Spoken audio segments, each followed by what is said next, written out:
Welcome back to Weekend Walkabout in our gardens and yours virtually. We're in New Zealand's South Island, looking at the Alps and the shores, and we're on part 4 now, Mount Cook Aoraki National Park.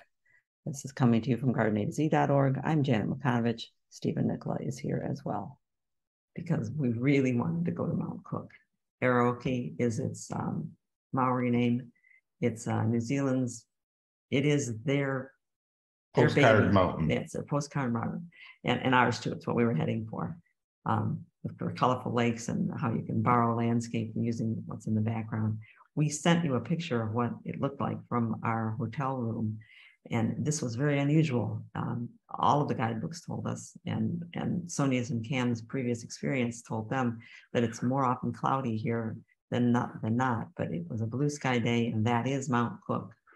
This the is highest peak in the Southern Alps, the highest peak in New Zealand out there. And driving to it, we're driving alongside, again, one of the turquoise river lakes, and beautiful formations. Just rocks. The rock formations that we saw along the way. You need to have more than one person drive just so that the driver gets a chance to look for a while. Because the roads are so tight, it's hard to take a look around unless you're used to it. And while we were there at Mount Cook, we walked up 2 valleys, up the Tasman Valley and up Hooker Valley. Steve and I took the Tame Road. We walked in the valley. Sonia and Cam walked up to high overlook places. They actually counted the steps up. Actual steps, not walking steps, stairs. 1,999 steps to the top of the place where they looked. Steve and I opted not to take quite so many stair steps. No. So we stayed down along the river that's coming from, in this case, the Hooker Glacier right here. And not just coming from the glacier, but also coming from the snow melt on all the side mountains, so the waterfalls coming down the side. Very cool waterfalls again. And noisy too. A lot of running water.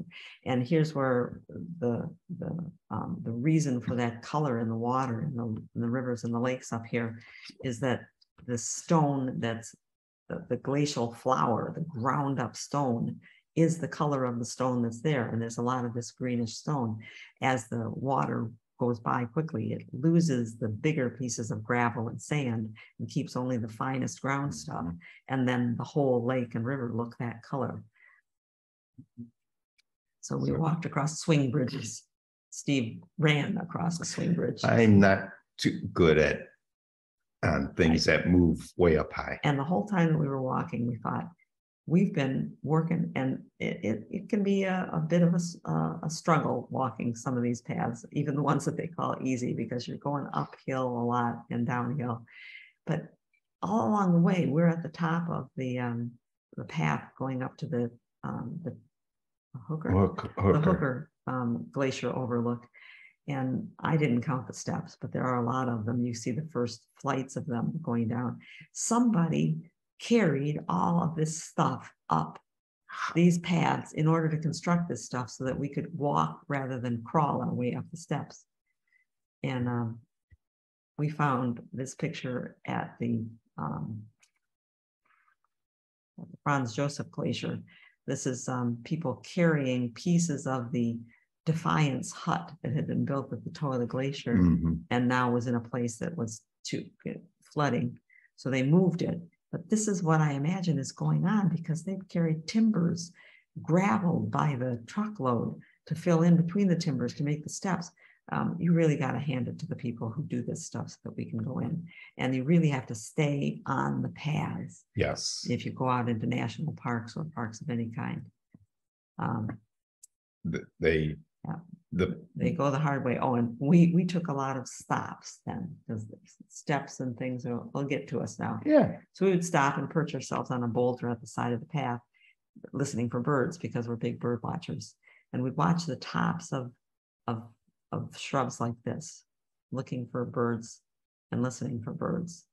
And you might be able to see them right there. Right there. We could hear him.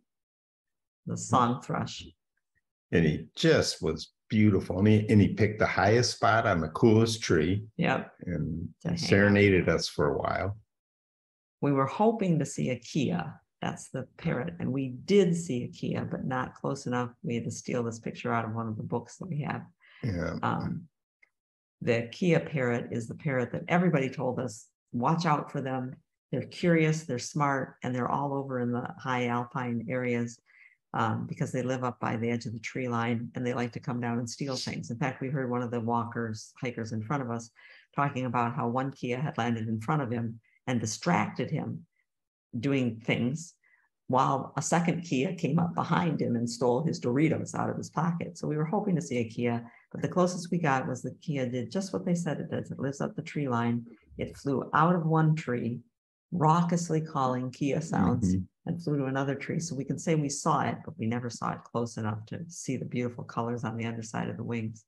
It's a parrot that does fly, but does a lot of walking on the ground. It lives high up. We did also see a rabbit, and we saw a lot of possum droppings, and we saw throughout the parks in New Zealand. Everywhere. Notices to everybody. North or south. Watch out, don't mess with these boxes that we leave here. We're trying to get rid of them, or at least keep the numbers down of rats, of rabbits, of stoats that are weasel-like things, of those things that are damaging to the bird life that's there. Because there were just birds here. That's primarily, that was it. It was strange walking through all this woody forestry, everything, and realize there's no squirrels, there's no rabbit, and makes it cool. Yeah, I hope I told Steve that he should throw some of his nut mix out for the squirrels. I just automatically thought it must be squirrels as trees. We did, however, hear an avalanche. We're certain. Yes, certain it was an avalanche. Not a big one, but someplace there was an avalanche. That's posted where that can happen. They warn you. It was moderate danger when we were there. The second day in Mount Cook was entirely different. Mount Cook is there in that, hidden in the clouds. But on that day, we saw just as many wonderful things, and the scenery kept changing constantly as the clouds drifted over the mountains. This is the Hooker Valley Lake, the lake at the foot of the Hooker Glacier, and those are the Tasman. This is Tasman Glacier. Those are icebergs floating in there. Yep. Not great big ones like you might run a ship into. The glacier itself is right there across the end of the lake. Someone who came up to look at it while we were there said, "Oh, well, it's all dirty." I expected it to be more impressive than that. It is not dirty.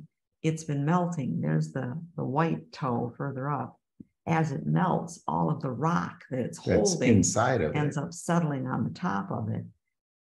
If you look, Steve's taken a picture here to try to show you the blue of ice. It's not snow, it's the blue of ice telling you it is a glacier, but as it melts, all the soil ends up on top. As we walked at Mount Cook, we were looking at plants and how plants entirely unrelated to the plants in the desert Southwest have adopted the same kinds of defenses to live in this harsh environment, because it is harsh. It can get cold suddenly. The wind is bad. It's dry. They have pointy leaves so that they don't get eaten by those things that do eat leaves. And there are some birds that do that. They also have tiny leaves and grassy leaves so that they don't lose much moisture. They also go dormant. And the ones that get me the most are the ones that live in scree. This is scree, all this. That's centuries of water running down the hill, bringing gravel with it, and it builds up gravel upon gravel upon gravel to where, for instance, the side of this, the bank going all the way down, maybe 100 feet to the river down below, that's just built up scree. And these plants are living on rock, just on rock, and yet getting enough nutrient to live. We were able to see, and I think we were lucky to see, the Mount Cook lily leaf coming up. Not a rare plant to see there. So we'll leave Mount Cook. That's it for part 4 of New Zealand South Island. Stay tuned for part 5.